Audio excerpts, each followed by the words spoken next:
नमस्कार दोस्तों। Good morning सभी, कैसे हो? तो दोस्तों आज कक्षा शुरू करेंगे और कक्षा का एक बेहतरीन टॉपिक है आज हिंदी का लौकिक गद्य साहित्य। और दोस्तों इसके बारे में आप पहले पढ़ चुके हैं, तो आज इसके हम बहुत ही महत्वपूर्ण एक प्रश्नों की श्रृंखला लेकर आए हैं। और इसमें जो लौकिक गद्य साहित्य के जो प्रश्न हैं कुछ भी बाकी नहीं रहने वाला है। तो ये कहने वाला हूँ कि ये कक्षा सभी अटेंड करें। तो साथियों, कक्षा जो शुरू करने जा रहे हैं, तो आज की कक्षा का पहला प्रश्न, तो दोस्तों ये आपकी स्क्रीन के ऊपर है कि राउल बेल रचना का रचनाकार कौन है। तो आपने बताना है दोस्तों कि जो राउल बेल रचना है उसके रचनाकार कौन है। तो क्या राउल बेल के रचनाकार कलोल कवि हैं, या राउल बेल के अरोड़ा कवि हैं, या पंडित दामोदर हैं, या फिर ज्योतिश्वर ठाकुर हैं। तो आपने दोस्तों प्रश्न को एक बार फिर देखें कि राउल बेल रचना के रचनाकार कौन है। तो कलोल कवि है, अरोड़ा कवि है, पंडित दामोदर है, या ज्योतिश्वर ठाकुर है। तो दोस्तों इसका उत्तर रहने वाला है बी, अरोड़ा कवि है इसके राइटर। और इसी के साथ हम इसके उत्तर पे चलेंगे। इसका जो उत्तर है दोस्तों बी है, अरोड़ा कवि। और ये राउल बेल जो है 10वीं शताब्दी की रचना मानी जाती है। इसी के साथ दोस्तों अगले प्रश्न पे चलते हैं। राउल बेल रचना में नायक और नायिका कौन है। तो आपने दोस्तों बताना है कि राउल बेल रचना के अंदर नायक और नायिका कौन है। तो क्या नायिका राउल और नायक बेल है, और या फिर नायिका मारवाणी और नायक ढोला है, और या फिर नायिका राजमती और नायक जो है बिसलदेव है, और या फिर नायिका संयोगिता और पृथ्वीराज है। तो आपने बताना है दोस्तों कि राउल बेल रचना के नायक और नायिका कौन है। तो नायिका राउल और नायक बेल है। तो दोस्तों इसी के साथ इसका जो उत्तर है वो रहने वाला है ए, यानी कि जो नायक है वो राहुल है, बेल है, और नायिका जो है राहुल है। तो, तो इसी के साथ दो प्रश्न हमने किए दोस्तों, और इसी के हम उत्तर पे चलेंगे। उत्तर था बी, और जो नायिका राहुल और नायक बेल है इसके, और ये रोड़ा कवि की रचना है। ठीक है, इसी के साथ प्रश्न संख्या 3 पे चलते हैं।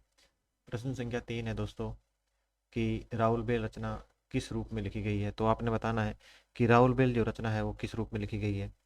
क्या वो एक ग्रंथ के रूप में लिखी गई है, क्या वो एक ताम्र पत्र के रूप में लिखी गई है, या फिर वो रचना शिलाओं पर लिखी गई है, और या अज्ञात के रूप में लिखी गई है, मतलब अभी तक उसका कोई पता नहीं चला है ऐसी रचना है कि कहाँ से है। तो आपने बताना है कि राउल बेल रचना किस रूप में मिली है हमारे को, कि ग्रंथ के रूप में है, ताम्र पत्र के रूप में है, शिलाओं के रूप में है, या फिर अज्ञात रूप में मिली है।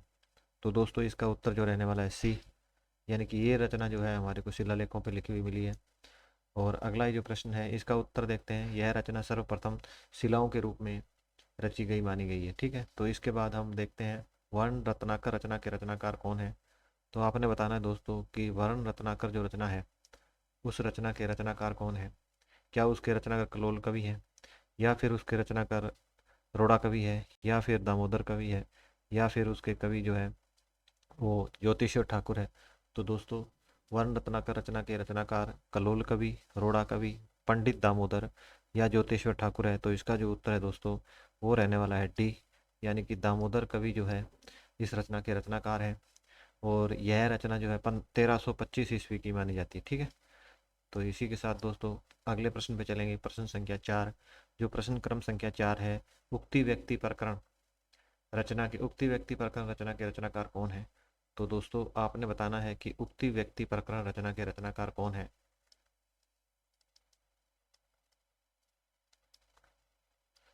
तो दोस्तों उक्ति व्यक्ति प्रकरण के रचनाकार कौन है, कौन कलोल कवि है, या फिर रोड़ा कवि है, या पंडित दामोदर है, या फिर ज्योतिश्वर ठाकुर है। तो दोस्तों इस जो जो रचना है उक्ति व्यक्ति प्रकरण के जो रचनाकार है वो हैं पंडित दामोदर कवि। ठीक है, तो इसी के साथ दोस्तों उत्तर संख्या रहने वाली है सी।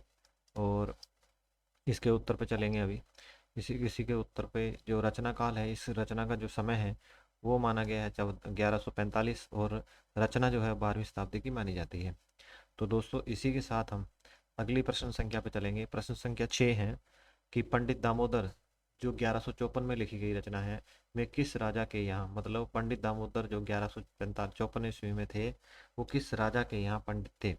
तो आपने बताना है कि पंडित जो दामोदर है वो यहाँ किसके यहाँ पंडित थे। तो आपने बताना है कि महाराज गोविंद चंद के थे, या महाराज जयचंद के थे, या कीर्ति सिंह के थे, या महाराज शिव सिंह के थे।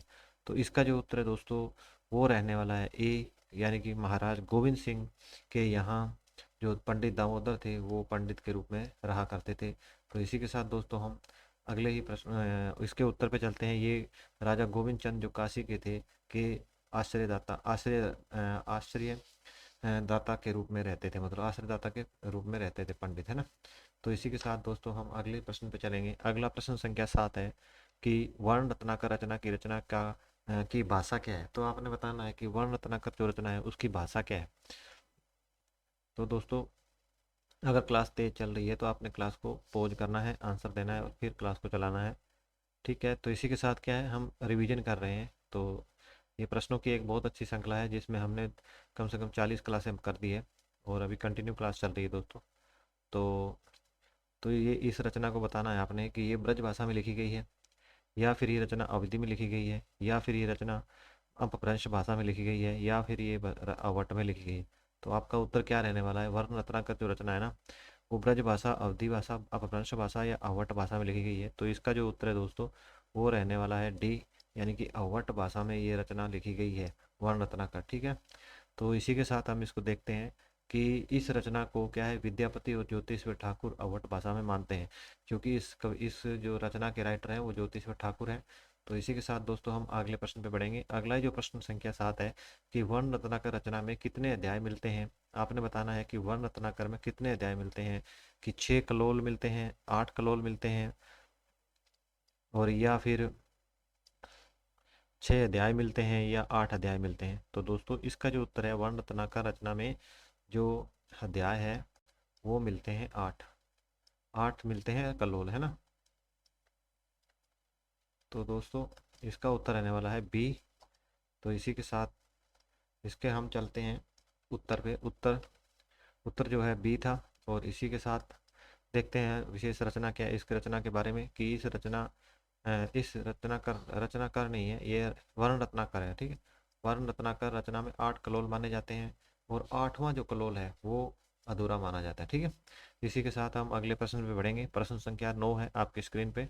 तो इसका उत्तर देना है सभी ने कि राउल बेल रचना को हिंदी में नक्शिक वर्णन की श्रृंगार परंपरा का आरंभ इसी रचना से माना जाता है। ये किसने कहा है ये कथन, या ये कथन किसका है कि राउल बेल रचना को हिंदी में नक्शिक वर्णन की श्रृंगार की परंपरा का आरंभ इसी रचना से माना जाता है। मतलब कि जो ये जो कथन है वो किस राइटर के हैं, कि आचार्य रामचंद्र शुक्ल जी ने कहा है, या आचार्य हजारी प्रसाद द्विवेदी जी ने कहा है, या डॉक्टर बच्चन ने कहा है, या फिर डॉक्टर नगेंद्र ने कहा है।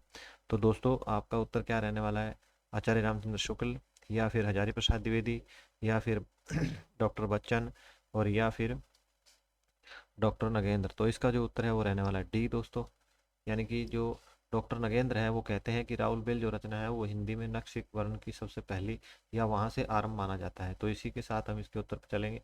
राउल बेल रचना का जो नायक है, बेल जो है इस रचना का क्या है, नायक है राउल बेल का, ठीक है। इसी के साथ हम अगला प्रश्न देखते हैं। अगला 10 नंबर प्रश्न है कि राउल बेल रचना की भाषा क्या है। तो आपने दोस्तों ये बताना है कि राउल बेल जो रचना है उसकी भाषा क्या है। तो भाषा के बारे में बात की जाए तो उस समय क्या है अवट भाषा का प्रचलन था। तो आपने बताना है कि ये रचना किस भाषा में थी, क्या अवट में थी, या फिर राजस्थानी में लिखी गई, या अपभ्रंश में लिखी गई, या फिर ये डिंगल पिंगल में लिखी गई। क्योंकि आदिकाल का समय है तो डिंगल पिंगल भी हो सकता है, पर ये जो रचना है ये रचना जो है राजस्थानी भाषा में मिलती है। और इसी के साथ हम चलते हैं इसके उत्तर पे दोस्तों। इसका जो उत्तर है वो है बी। और इस रचना को क्या है दोस्तों, इस रचना में हिंदी की 7 बोलियां, ये ध्यान देना है कि इस राहुल बेल रचना के अंदर 7 बोलियों का समावेश मिलता है। और जिसमें कौन सी रचना पर भाषा प्रधान है, तो इस रचना के अंदर राजस्थानी भाषा प्रधान है दोस्तों। तो इसी के साथ हम अगले प्रश्न पे चलेंगे। प्रश्न संख्या 11 आपकी स्क्रीन के ऊपर है कि वर्ण रत्नाकर ग्रंथ किस भाषा में लिखा गया है। तो आपने ये बताना है कि जो वर्ण रत्नाकर ग्रंथ है वो किस भाषा में लिखा गया है।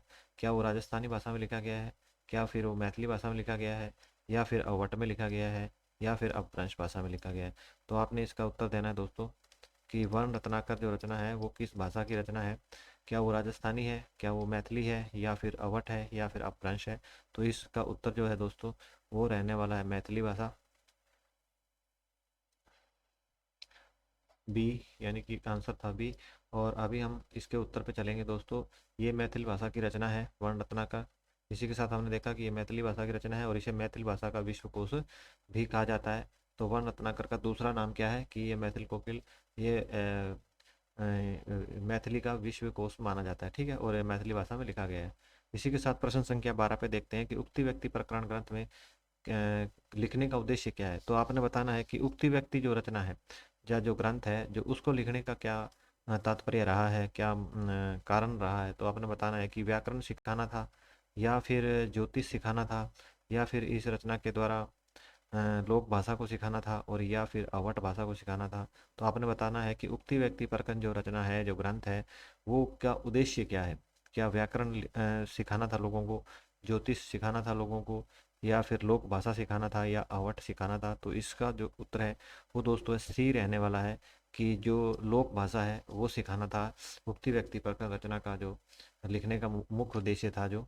तो इसी के साथ हमने आंसर देखा सी है। और इस रचना को पढ़ने के बाद क्या है, इस रचना को पढ़ने के बाद मालूम हो चलता है कि उस समय गद्य पद्य दोनों काव्यों में तत्सम शब्दावली का प्रयोग बढ़ने लगा था, ठीक है, और अंत एवं व्याकरण पर भी ध्यान दिया जाने लगा था। तो एक बार इसको और देखते हैं कि इस रचना को पढ़ने के बाद यह मालूम हो चलता है कि उस समय क्या है, गद्य पद्य रचनाएं दोनों रचनाएं तत्सम शब्दावली के तत्सम शब्दावली बढ़ने लगी थी, और गद्य पद्य रूप में ये लिखी गई रचना। और यह और क्या है, और व्याकरण पर भी इस समय ध्यान दिया जाने लगा था वह। आगे लिखते हैं कि राउल बेल जो रचना है वो शिला लिखित रूप में कहाँ पर सुरक्षित है। तो आपने बताना है कि जो राउल बेल रचना है वो शिलालेखों पे मिलती है हमारे को। तो ये इसकी जो शिलालेख है वो कहाँ पे सुरक्षित है दोस्तों। तो आपने बताना है क्या राजस्थान बीकानेर में है, या फिर पूना महाराष्ट्र में है, या मुंबई मुंबई महाराष्ट्र में है, या फिर पंजाब अबोहर और बीकानेर राजस्थान में है। तो इसका उत्तर क्या रहने वाला है दोस्तों। तो राउल बेल जो रचना है वो शिलालेखों पे मिलती है, तो उसके शिलालेख या उसकी जो मुख्य प्रति है वो कहाँ पे सुरक्षित की गई है। क्या बीकानेर राजस्थान में है, पूना महाराष्ट्र में है, मुंबई महाराष्ट्र में है, अबोहर पंजाब, या बीकानेर राजस्थान में है। तो आपका उत्तर क्या रहने वाला है दोस्तों। इसी के साथ जो इसका उत्तर है जो सी रहने वाला है, मुंबई महाराष्ट्र में इस रचना के जो शिलालेख है या जो मुख्य प्रति है, जो इसकी सबसे पहली जो प्रति है वो मिलती है, वहाँ पर सुरक्षित की गई है।